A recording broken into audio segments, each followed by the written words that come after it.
The Clipse dropped a track within the past week called Trumpets. Yeah, Ace Trumpets. Ace Trumpets. Woo, and let me say this, man. Y'all, this is one of those records for me. For sure. And I played it in the car for the first time. The production, shout out to Pharrell. Yeah, man. You know, a lot of their production with Clipse has been Neptunes, and this is like Pharrell on his own. There's no Chad. And I gotta, if this is what Pharrell is doing this whole album, this is gonna be classic. It's gonna be classic. Because the production on this is amazing. And they talking grease. Let me tell you, I'll have to be the first one to say, no malice. This verse was very malicious. There was a lot of malice present. Yeah. When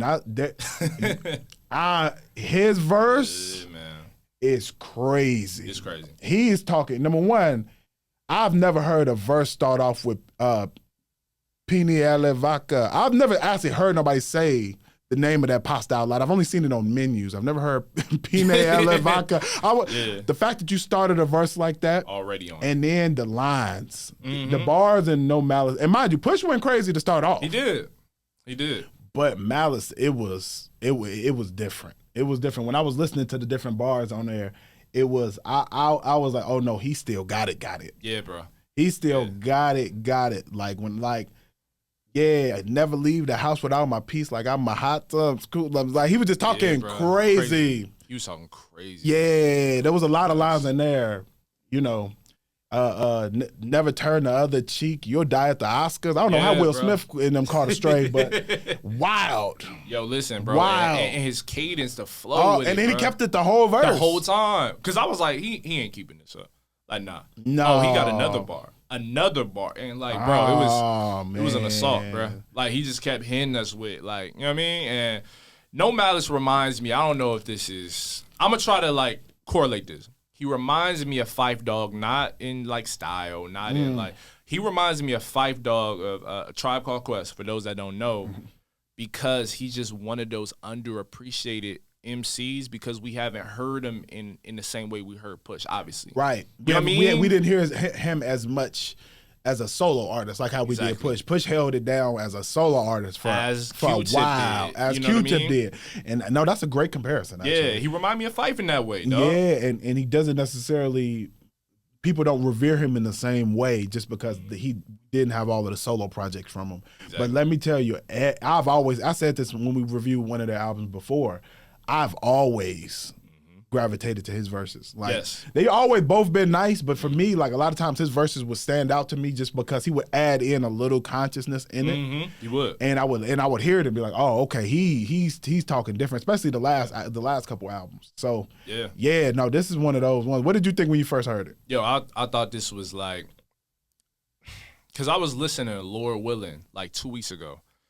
Because that's like my favorite Clipse album. And I'm like, man, like Lord Willin' is amazing. It's a classic album. Absolutely. And so I'm in anticipation. I'm like, yo, I can't wait for it. Because, the rumblings about the new album has been happening for like a year's time. And we'll get into why it's taking a year. Yes. But, yeah, so I was just in that mode to listen to him. And so now that I'm listening to Ace Trumpets, bro, like they're sharper than they've ever been, bro. Like peak Clipse is ongoing. They still sound like that. Like they're sharper. Like Push is always gonna be Push, bro. Like he's always a sharp lyricist, but having not heard No Malice in a while, dog. I'm like, what is he gonna do? Seeing him perform and seeing it and hearing this record, bro. Like you would have thought, bro, never left. That's how I feel. No, absolutely. He has not missed a step. Like both of them sound sharp. Mm-hmm. Even Pusha T verse, even though Pusha T verse is nasty, but I mean, the wildest start to a verse I've heard this year.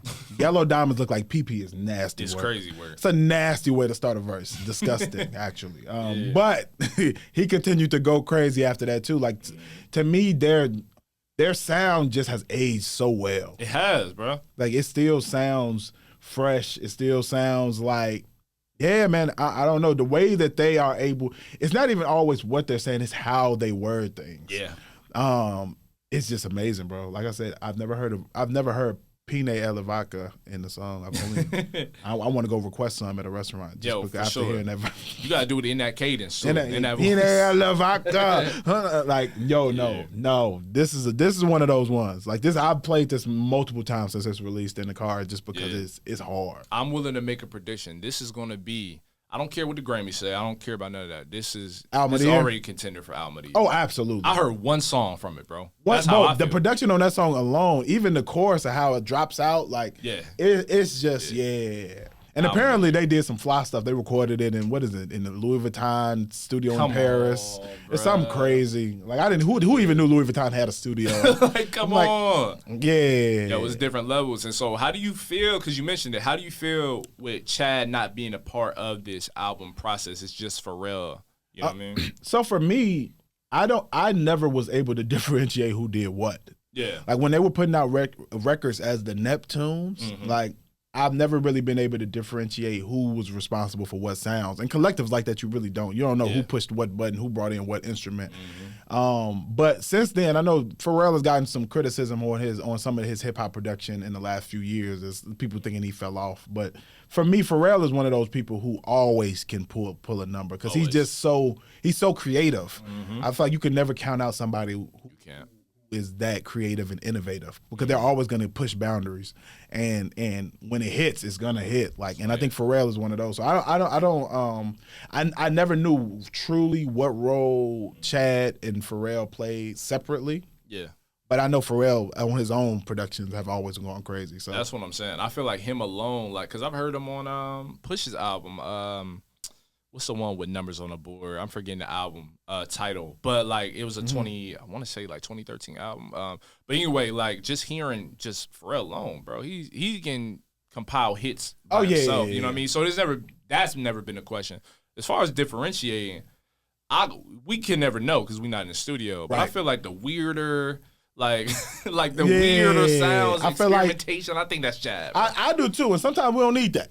We don't need it. Not for the clips. Not for the clips. And I think that, and I would agree with you. I think like the NERD stuff they did. Yeah. That's probably what Chad. Exactly. That's Chad driven. The No One Ever Really Dies, all the like the more like obscure songs. Which is hard in the song. Oh, they've had some amazing songs. Even like maybe the stuff that they did for some of the stuff they did for like Nori and like all Khalees. I could see some of those more experimental sounding records. For sure. And those have been fire too. So, I think that them together have made magic. But like I said, if this is going to sound, this is dark and eerie and like, if the rest of the album sounds like this, we got something going. And there's rumors, we cannot confirm this, that there is a whole verse on here. That's going to be great. It is rumored that there's a Jay-Z verse on this album. We know these days, if Jay-Z pop out, it's a problem. It's a problem. It's a problem if there's a Jay-Z verse. Jay-Z has not popped out and gave a trash verse. It's not happening. He gonna go crazy, and you gonna give him as long as he tell you to on the record. He be taking up 5 minutes. The other rapper verse be 30 seconds long. Jay-Z be like, all right, I'm gonna rap at the end. It's 5 minutes long, and this is what it is. Some people better not cut it right. Yeah. Facts. He's earned that right. Absolutely. Jay-Z like, you gonna let me rap until I'm done, until I said everything I want to say. Yo. Rap and Reason Podcast with Dr. Jeremy C. McCool and Earl Hopkins.